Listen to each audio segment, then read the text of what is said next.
Good afternoon, ladies and gentlemen. Good afternoon. If you can please take your seats, we are about to get started. If you can please take your seats, we are about to get started. Thank you.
Good afternoon. Good afternoon, everyone. Thank you for coming. I'm Kyle Diamanis, Deputy Commissioner for Human Foods at FDA.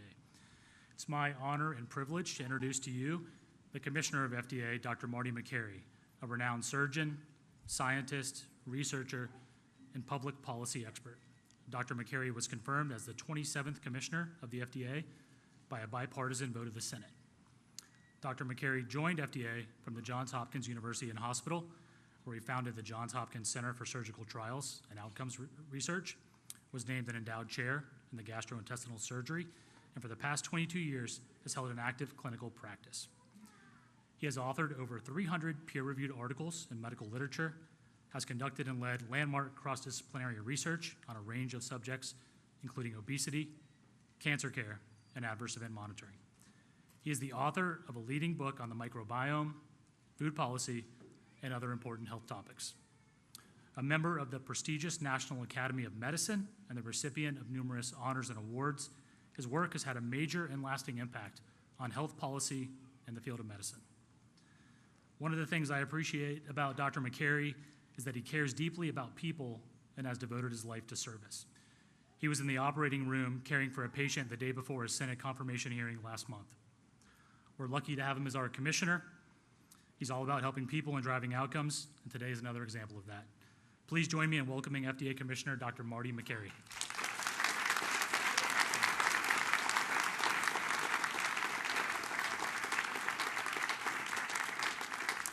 Thank you. Thank you, Deputy Commissioner Diamantis.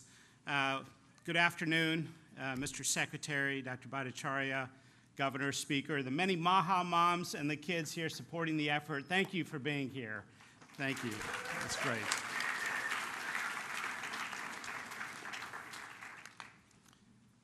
Today, the FDA is taking action to remove petroleum-based food dyes from the U.S. food supply and from medications. For the last 50 years, American children have increasingly been living in a toxic soup of synthetic chemicals.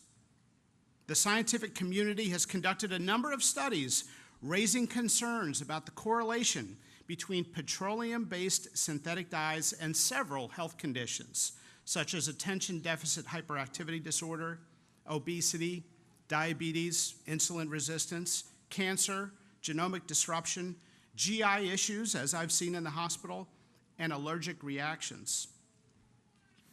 For example, this Lancet study conducted a randomized, double-blinded, placebo-controlled study on food dyes and concluded that artificial colors in the diet, quote, result in increased hyperactivity. So why are we taking a gamble? Parents, moms and dads, have also tried to raise attention to the issue. Some parents have observed that these chemicals cause hyperactivity and even aggressive behavior, and that it subsides when the chemicals are removed from the diet of the child, and sometimes even reoccurs when those petroleum-based chemical dyes are reintroduced. As I know from my experience taking care of children as a doctor, you have to always listen to the mom.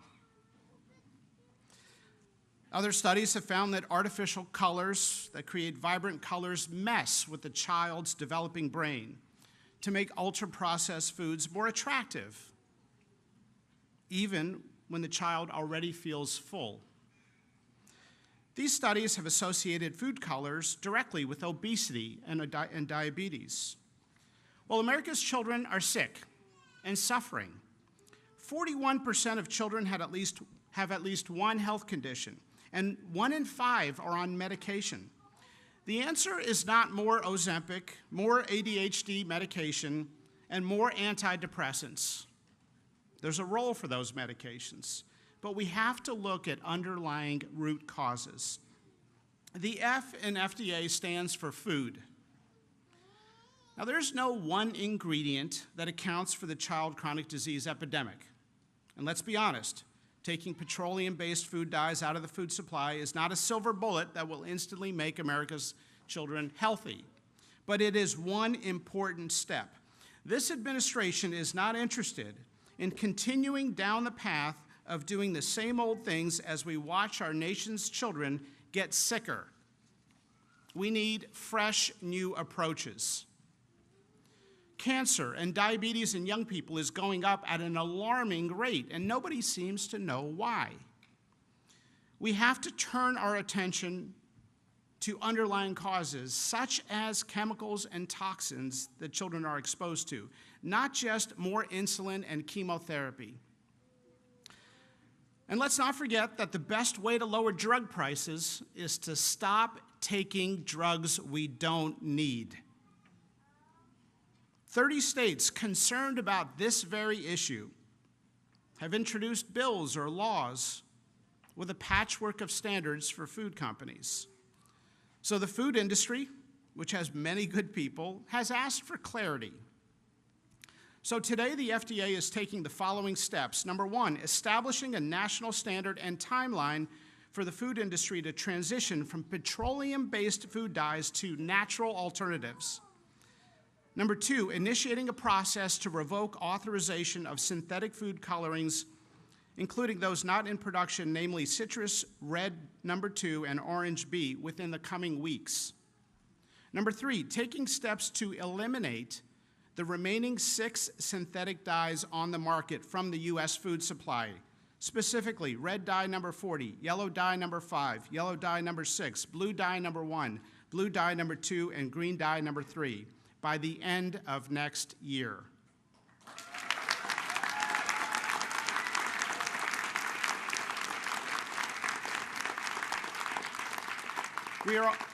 We are also requesting food companies to remove red dye number 3 sooner than the 2027-2028 deadline previously announced. These steps that we are taking means that the FDA is effectively removing all petroleum-based food dyes from the U.S. food supply.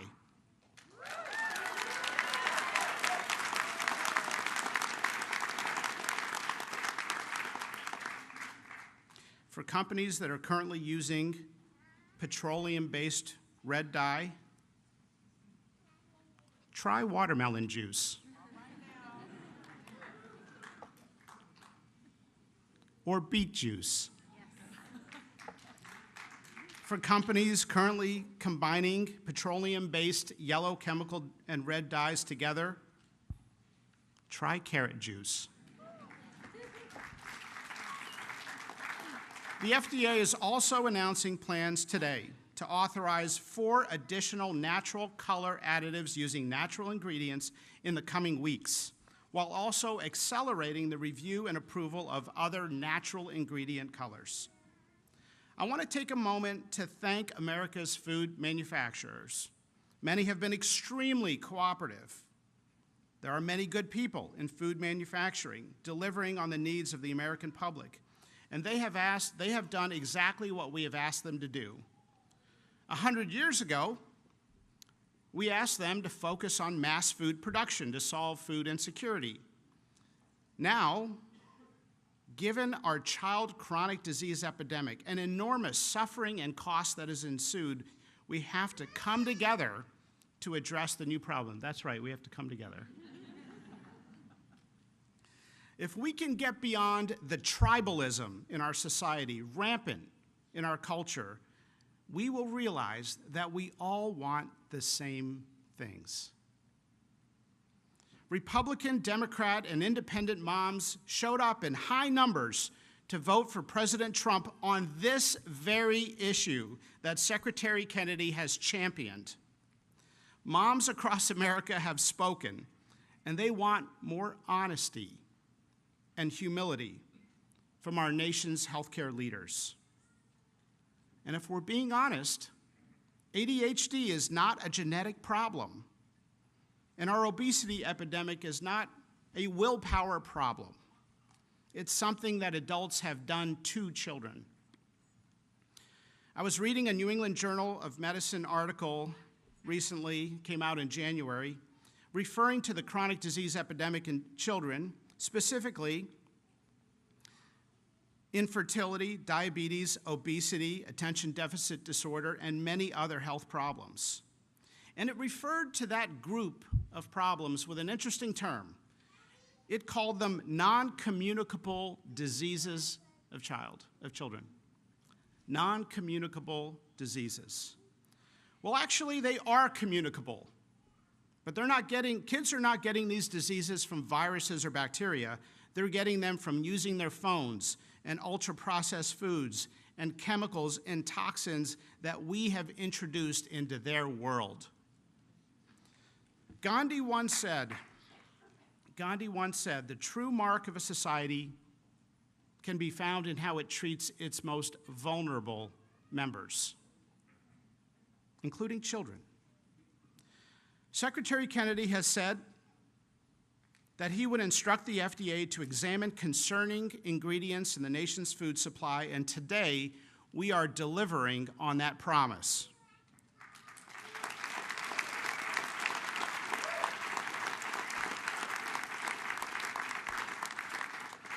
To be clear, the transition from petroleum-based food dyes to natural ingredient food dyes will not increase food prices.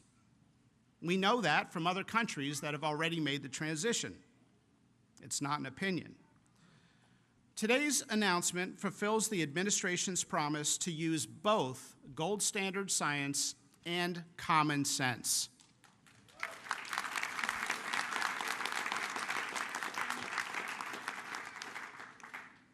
For the last 50 years,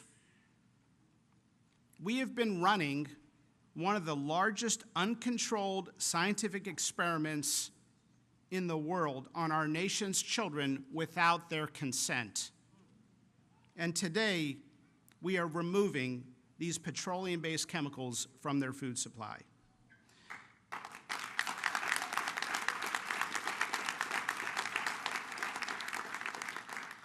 In summary, we are simply asking American food companies to replace petroleum-based food dyes with natural ingredients for American children, just as they already do for children in other countries. American children deserve good health. Thank you.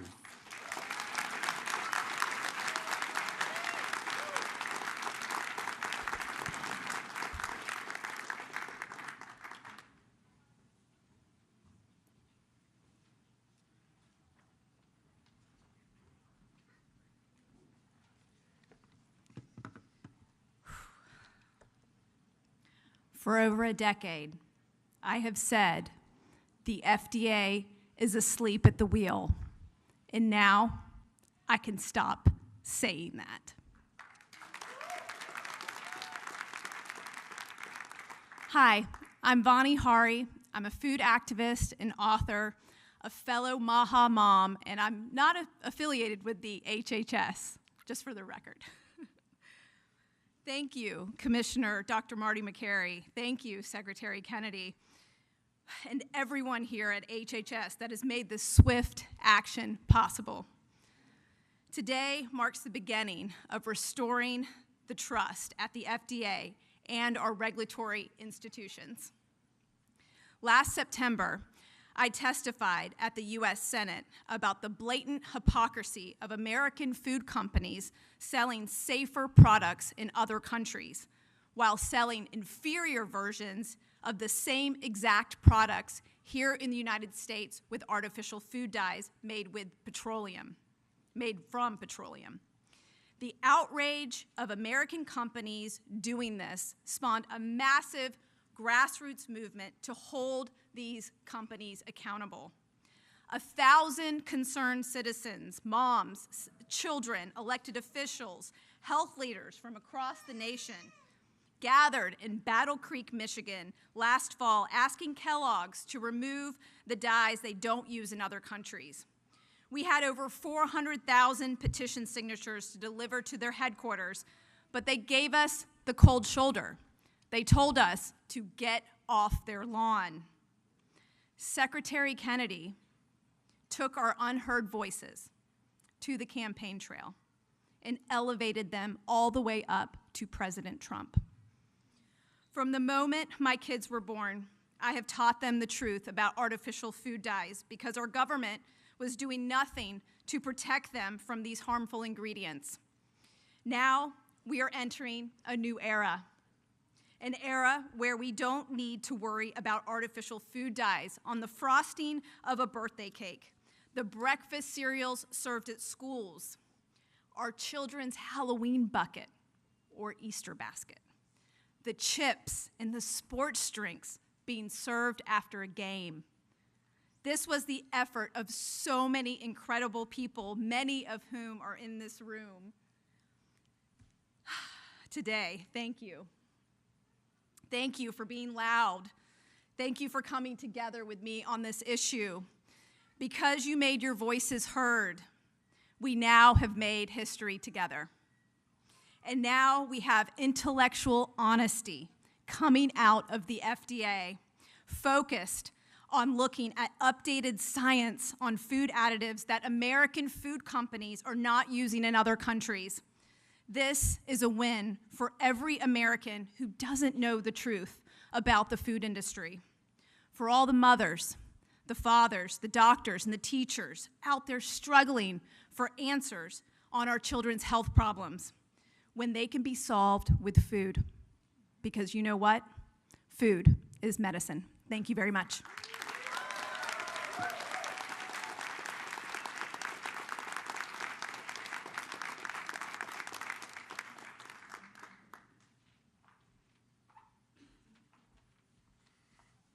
Hello, everyone.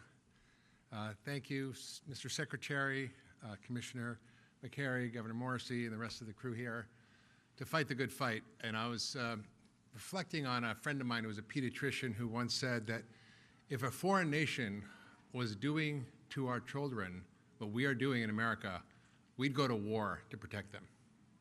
And I think we don't need to do that anymore because we have a champion in Secretary Kennedy and Commissioner Makary to really make a change that we need in America. I'm Dr. Mark Hyman. I'm a practicing physician. I'm speaking on behalf of myself and not HHS. I'm a lifelong advocate for addressing chronic disease through food.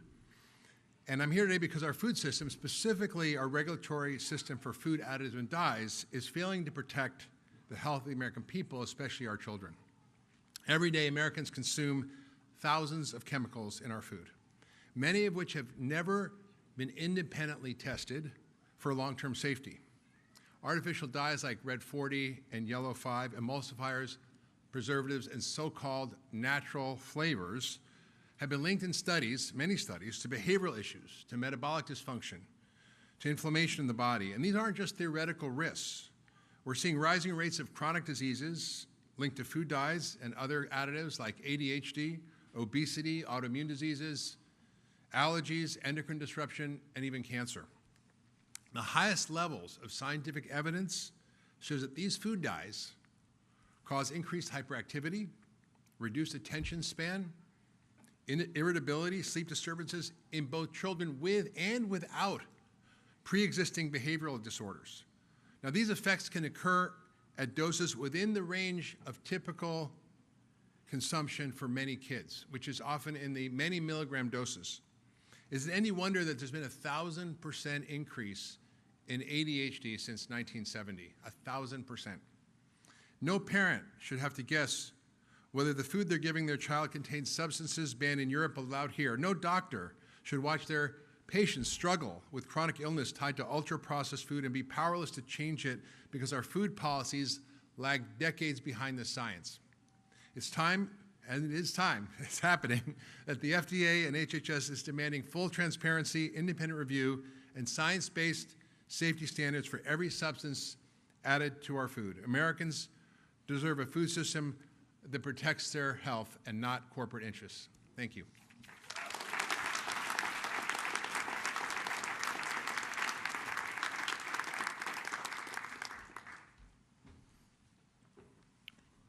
My name is Callie Means. I'm a special government employee at the White House. And if you look around the building here, this building is the home to the largest department in the U.S. government, the largest budget for any department of any government in the history of human civilization is this building. And 90% of that spending is because we are poisoning our population with chronic disease. 90% of the spending from this building, and the spending from this building is 5 times what it is in Spain per capita, 4 times what it is in Italy. It is because we are poisoning our children. And 2 words are ringing out around the world from this building today, and those 2 words are common sense. I have had countless meetings with the food industry. They've talked to the media about this. They lecture us about not being scientifically rigorous on these policies with food dyes. Well, let's think about what that study would actually entail. A peer-reviewed, placebo-controlled study would involve giving these children shots of crude oil every single day for years and seeing what happens. When a study itself that the industry is telling us to do is on its face unethical, we clearly have a problem. This is also a day where the cries and the shouts and the applause from Maha moms during the campaign are ringing out across the country. Look at what we have here today. We have people like Dr. Mark Hyman who've been fighting this and talking about the real science for decades. We have Vani Hari, who's been advocating, shouting into the darkness for years on this issue. We have Maha moms, we have children. They gave President Trump and Secretary Kennedy a sword during this campaign. Secretary Kennedy and President Trump are walking with the Maha moms behind them. And what's happening today, and I have a plea for the media, let's not cover this cynically. This is a major win. This is a major win among grassroots forces against special interests. These are things, as you know, that industry has been fighting for years and years and years. These are things that a year or 2 years ago would have been absolutely out of the question to ever have happened. This is a major, major win. And I have a plea also, quite candidly, for Democrats. I've met with Cory Booker. I've met with a lot of people that care about this issue. Where are you? Come to HHS, come to the FDA, and work with this administration on these unimpeachable issues. This is our children's lives at stake. We are poisoning our children. This is a monumental day of turning the tides in this country. And I just want to introduce the Speaker of the Utah House and recognize the incredible state leadership. 25 states around the country, inspired by Secretary Kennedy, inspired by President Trump, who've passed Maha bills and given the leverage for the federal government to be here today. So I want to introduce Speaker Mike Schultz.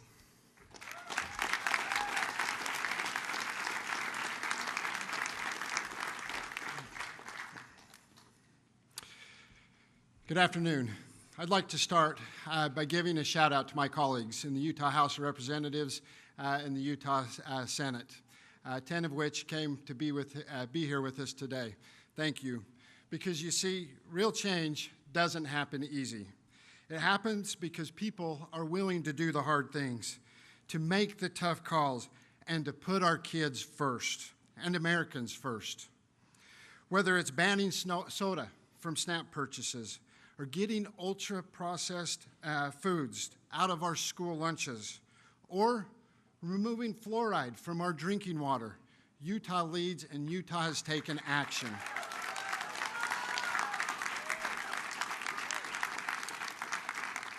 This year, we passed a ban on dangerous chemicals and synthetic dyes in school lunches.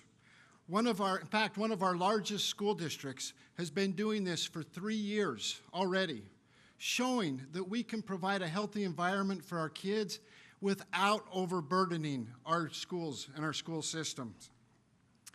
These decisions aren't easy, and they're not always popular. But the mark of leadership is doing the right thing, even when it's hard. Secretary Kennedy can attest to that. While we're proud of the work we've done, we know that this fight isn't over. And it's not won in a single session, or in a single bill, or by a single state. It takes collaborative, sweeping approach to bring people together, local, state, and federal governments, all pulling in the same direction. That's why we're grateful for the growing partnership between the Utah Legislature and the Department of Health and Human Services. It's the kind of collaboration that gets things done and moves the ball forward. We appreciate the support, and we really respect the leadership in this room, especially Secretary Kennedy, and we're excited to keep the ball moving and to keep things going. Let's make America healthy again, because our kids deserve better. Thank you for allowing me to be here with you today.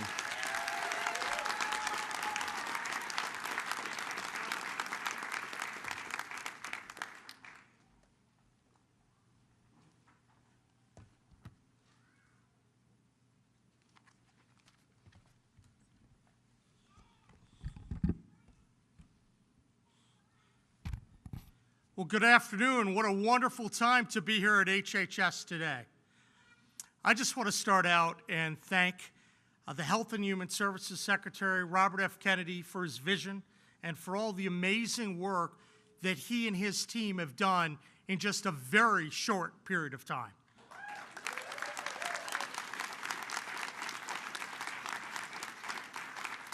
I'm grateful to be here with the Secretary and with the FDA Commissioner, Dr. Makary, and also I'm personally appreciative that President Trump had the good sense to pick these wonderful people. They're doing an amazing job making America healthy again.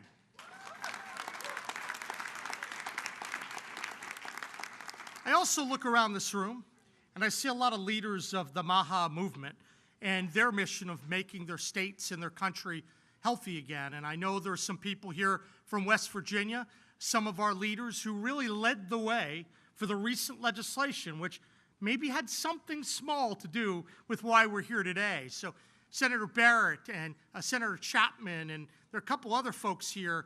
I'm just grateful for your leadership on the ground, because when we win on all these issues, we win as a team, and we have a great team here today. Now, when we think about the MAHA movement, we think about how we can make Americans happier, healthier, and living more purposeful lives. At the end of the day, this is an opportunity for everyone to live a little bit longer, spend more time with purpose and with friends and loved ones. In West Virginia, just last month, we launched what I called the 4 pillars of a healthy West Virginia. That's to reverse some of the negative healthcare outcomes that have plagued our state for far too long. Pillar 1, big part of why we're here today, it's cleaning up our food.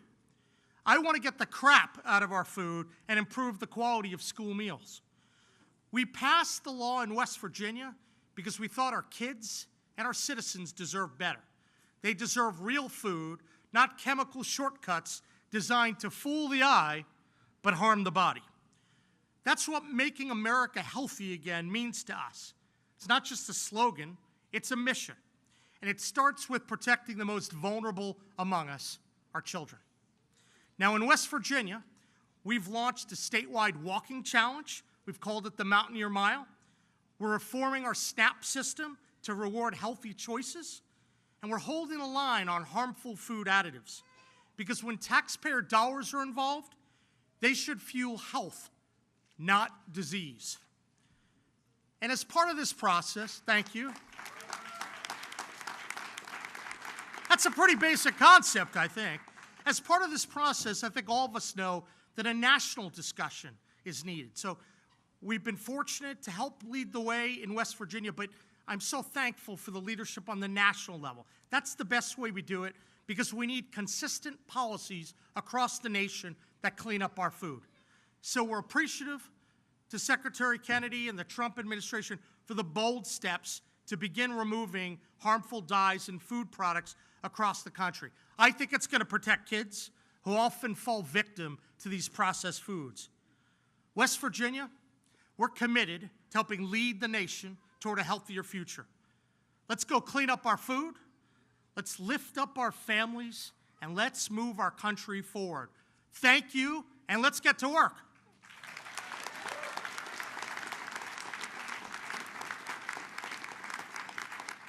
And now it is my pleasure, my honor, to introduce someone who makes a lot of people nervous here in Washington. That's Secretary Kennedy. Secretary Kennedy?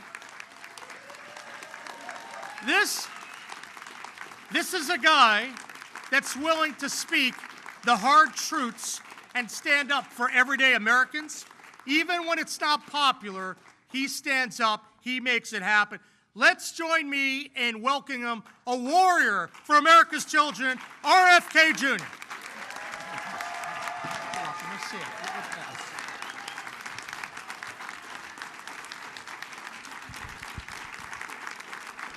Thank you, Governor Morrissey.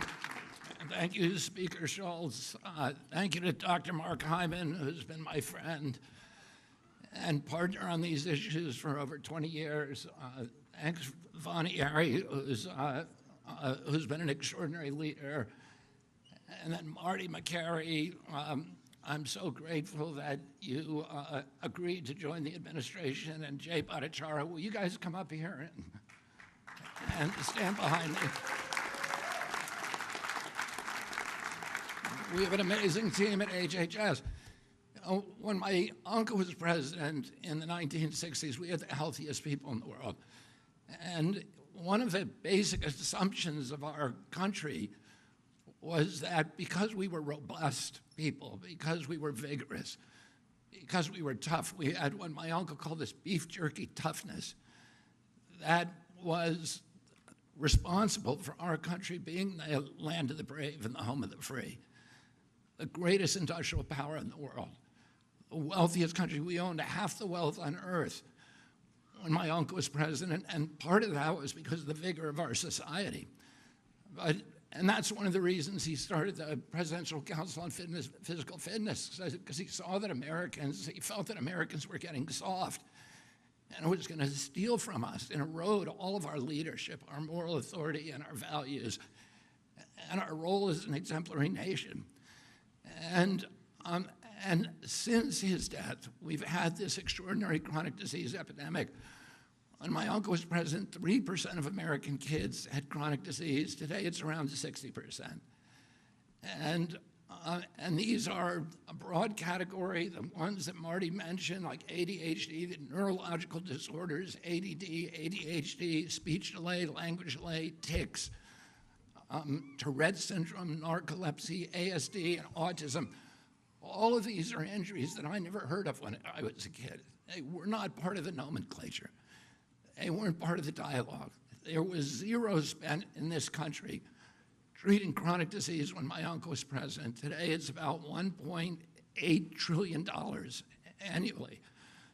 It's bankrupting our nation. 74% of American kids cannot qualify for military service. How are we going to maintain our global leadership with such a sick population. We have all these autoimmune diseases, these exotic diseases. And again, I never heard of juvenile diabetes, rheumatoid arthritis, lupus, Crohn's disease, and 100 others that were just unknown when I was a kid. I never knew anybody with a peanut allergy. I never knew anybody with a food allergy. Why do 5 of my 7 kids have allergies? I never knew of anybody who had eczema. I knew of a very small number of children who had asthma, but that has exploded as well today. And our fertility is dropping dramatically. Teenagers in this country today have the same testosterone levels as 68-year-old men. Our girls are reaching puberty 6 years early, from 10 to 14 years old. And this is existential for our country. And we have to address it. And one of the, probably, when I met with, and I want to commend the food companies for working with us to achieve this agreement or this settlement. And when I went in a few months or about a month ago to meet with a few food companies, I was talking with my staff about these petroleum-based dyes, and I said, if they want to add petroleum, if they want to eat petroleum, they ought to add it themselves at home. But they shouldn't be feeding it to the rest of us. And without our knowledge or consent. And unfortunately, we're going to get rid of the dyes, and one by one, we're going to get rid of every ingredient and additive in food that we can legally address. One of the problems is that the industry, which all of these industries, cast a dark shadow historically over this agency. And there's so many conflicts that we are now systematically eliminating. That has allowed them to suppress the science. There's shockingly few studies, even on food dyes, and on all these other ingredients as well. And Jay Bhattacharya, who is here and who's running, the director of NIH, is now narrowly targeting these kind of food additives for scientific study, so that one by one we can start eliminating them where they can. Where we can't, there's things that we'll never be able to eliminate, like sugar. And sugar is poison, and Americans need to know that. It is poisoning us. It's giving us a diabetes crisis. When I was a kid, I always say this, a typical pediatrician would see 1 case of diabetes in his lifetime. Today, it's 1 out of every 3 kids who walks through his office door. In our most recent study from NIH, 38% of American teens, it's half our adult population. This is existential. We are spending as much on mitochondrial disorders like diabetes as we spend on our military budget. We can't continue to exist like this. And the problem is industry is making money keeping us sick. As Jay pointed out, ADHD is associated with all these behavioral disorders. But those disorders are treated not by changing our diet, but providing medications to treat our kids. And they get medicated, and that's the only solution.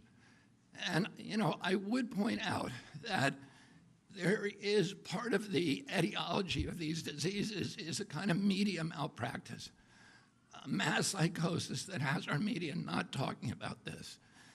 And one of the possible reasons for that is the amount of money that's coming from the pharmaceutical companies into our media and from these food companies, or the advertising.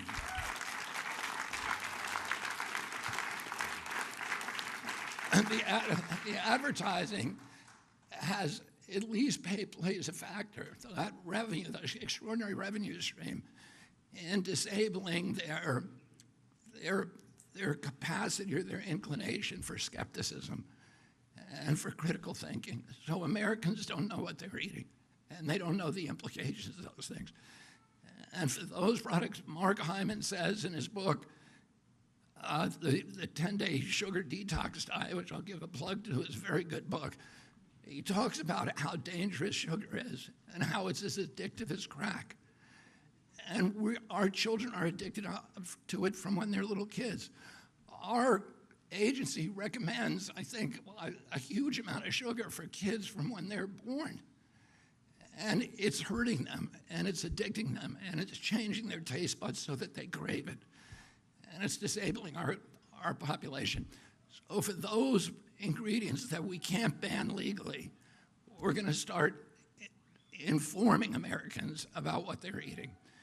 And we're going to try to work with Congress and the White House to make sure that we have adequate labeling so mothers who go into the grocery stores know what is good for their children and what is not. I want to say one other thing about the moms.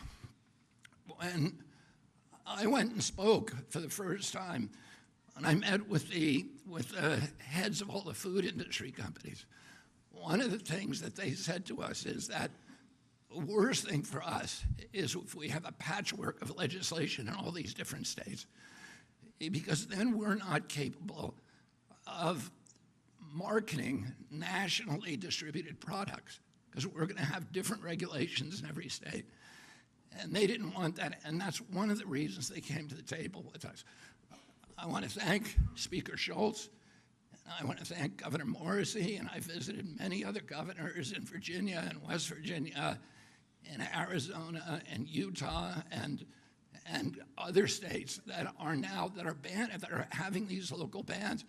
But those bans have given us leverage to make demands in the food company, and the only reason that those states have banned these products is because of these ladies and millions of more across the country, the warrior moms who have powered the MAHA movement.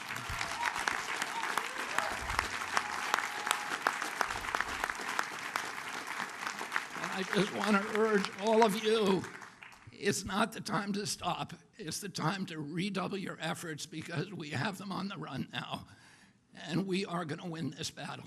And 4 years from now, we're going to have most of these products off the market, or you will know about them when you go in the grocery store.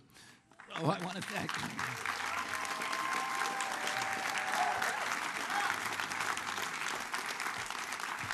And finally, and most importantly, I want to thank President Trump. President Trump often, says that he's going to make America great again. But he knows that he cannot make our country great again if our country is weak, if we're not healthy, if we don't have vigor, if we're not a robust people. He says that he's going to restore the American dream, and a healthy person has 1,000 dreams. The sick person only has one. And right now, there's 60% of the people in this country who have only one dream, that they can make it through a day without pain, with energy, without having to take medications. And we are going to change that for our country. And I want to thank the moms and thank President Trump for his confidence in my leadership and for allowing me to surround myself with such an extraordinary team of scientists who are going to restore transparency to this agency. We're going to do replicated science. We're going to restore gold standard science so we know what's in our food and we can eliminate it. Thank you all very much.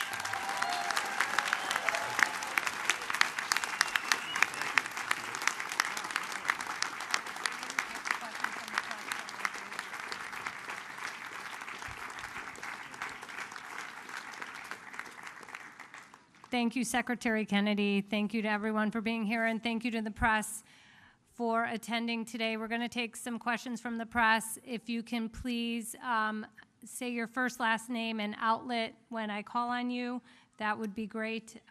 Sarah, CNN. Here. I got it. Okay. Hi, Sarah Overmall from CNN. Secretary Kennedy, you talked about how sugar is poison and how it's addictive. Is that the next step for you, looking at policies to reduce or even eliminate sugar in food products?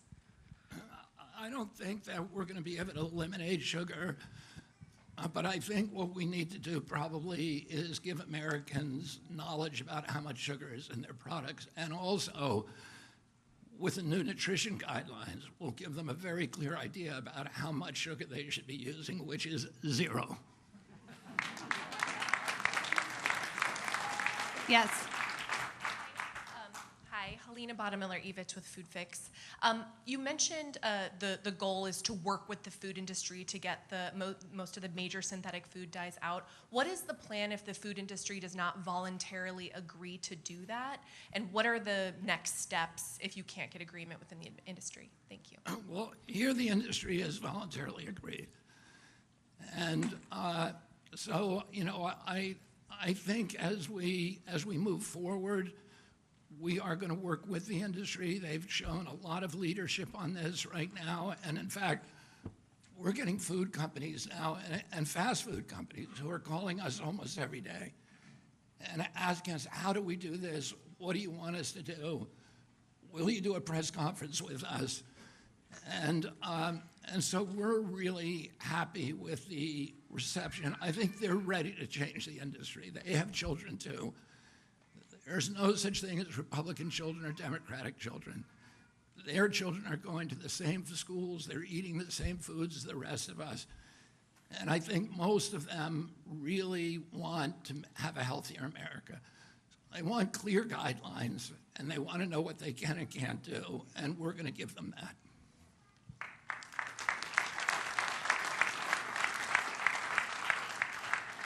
Yes. Hi, Margaret Manto with Notice. I'm wondering if there's any pharmaceutical additives that you'd like to eliminate?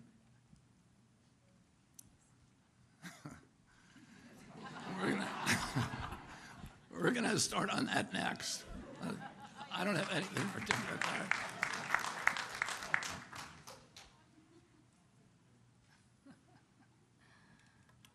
Yes, in the white. Hi, Emily Kopp, Daily Caller. When will HHS FOIA offices be restored? This is important for many of your stated priorities, adverse events, food. We're working to restore all of them. FOIA. When is our FOIA? A lot of the FOIA offices were eliminated by those. We're restoring all the FOIA offices. And we're going to make it much easier for people to get the information. We're going to try to post as much as we can. We're going to start a website with all former FOIA requests and the documents that were produced so people don't have to do it again and again. And we're going to try to get as close as we can to total transparency in this agency. You know, I spent a lot of years litigating under FOIA. And I experienced the frustration of going year after year and being stonewalled by the agencies.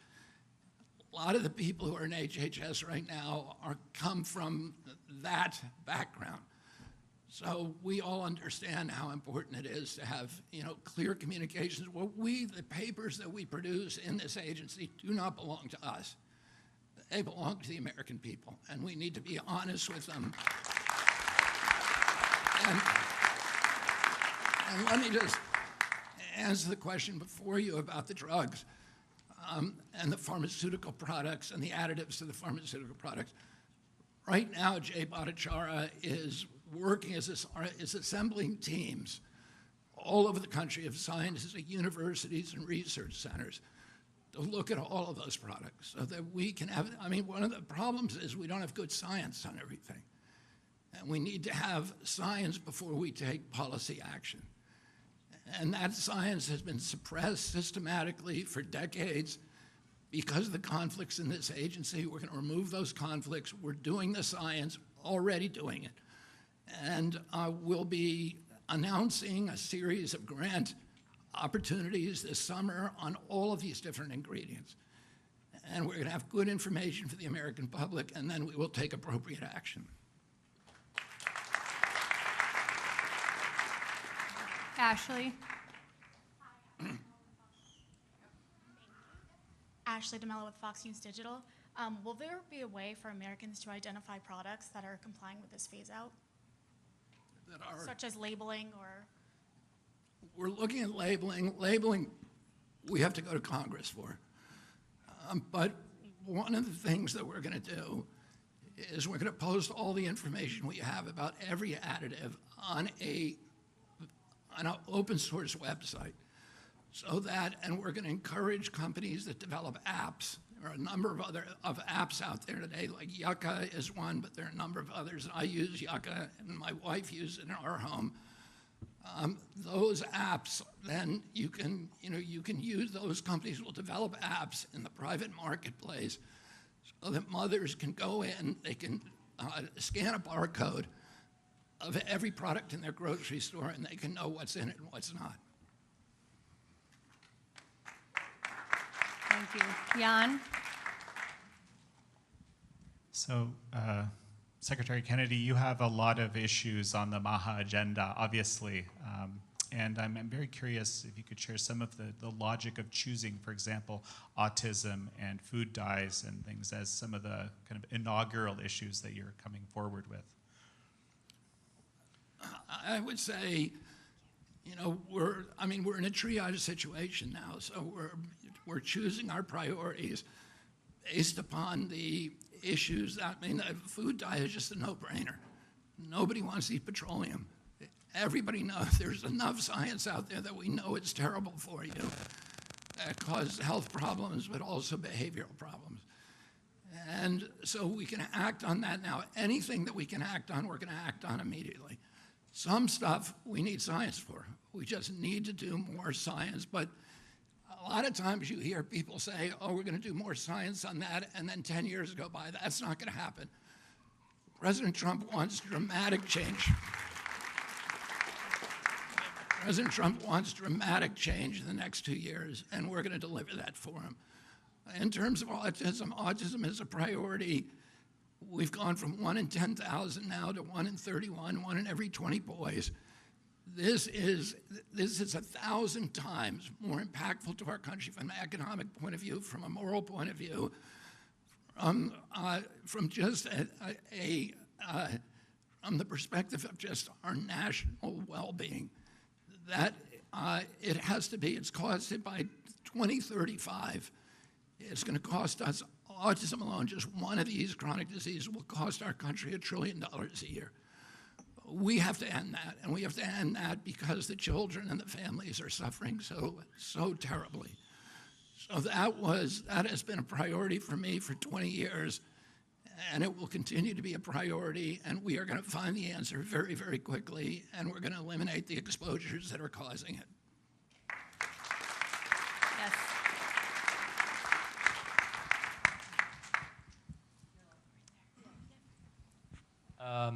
Secretary Kennedy, Issam Ahmed here from Agence France Presse. Just on the political dimensions, do you sort of give credit to the former President Joe Biden for getting the ball rolling with Red Dye 3? And as far as the labeling goes, you mentioned you have to go to Congress. Are you in discussions with lawmakers on both sides of the aisle regarding improved labeling around food? Thank you. We have not yet. The time has not yet come for us to put our legislative proposals before Congress. Labeling will be a top priority proposal for us. In terms of the credit, I credit President Biden for getting it done. I wish it hadn't taken him to 1 week before I came into office before he did it. Let's give credit where credit's due. Okay, one more question right there in the pink. Thank you, Secretary Kennedy. Cheryl Gay Stolberg from the New York Times. I just want to make sure we understand the parameters of this agreement with the food companies. Do you actually have a settlement with the food companies and a formal agreement for them to adhere to these guidelines? And if so, why don't we have anyone from the food industry here? I would say we don't have an agreement, we have an understanding, but I'm going to let Marty take this question. Thank you. Thank you, Mr. Secretary. You win more bees with honey than fire. Good to see you, Cheryl. And so there are a number of tools at our disposal. And so I believe in love, and let's start in a friendly way and see if we can do this without any statutory or regulatory changes, but we are exploring every tool in the toolbox to make sure this gets done very quickly. And they want to do it. They want to do it. So why go down a complicated road with Congress when they want to do this? They don't want to deal with a patchwork of 30 different state plans. We've had wonderful meetings with the food industry. I've been amazed, and they are eager to do this. They are good people. As Secretary Kennedy has said, they have kids too, and I think we all want the same thing. Thank you.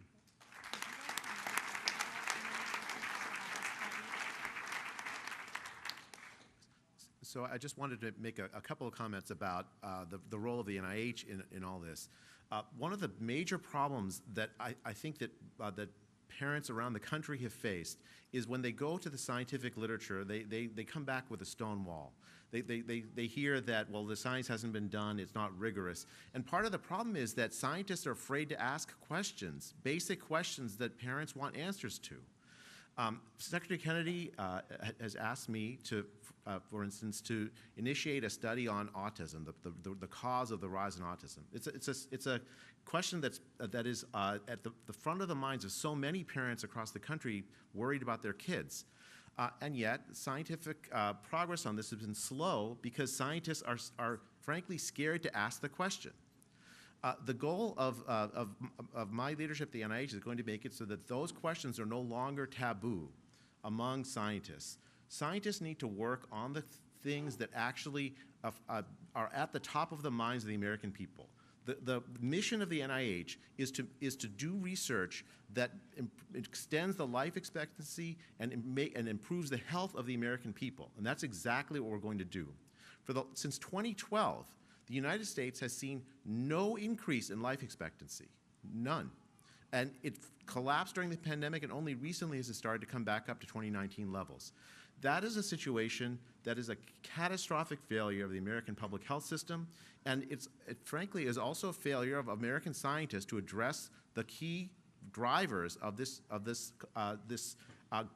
enormous chronic disease crisis we're facing.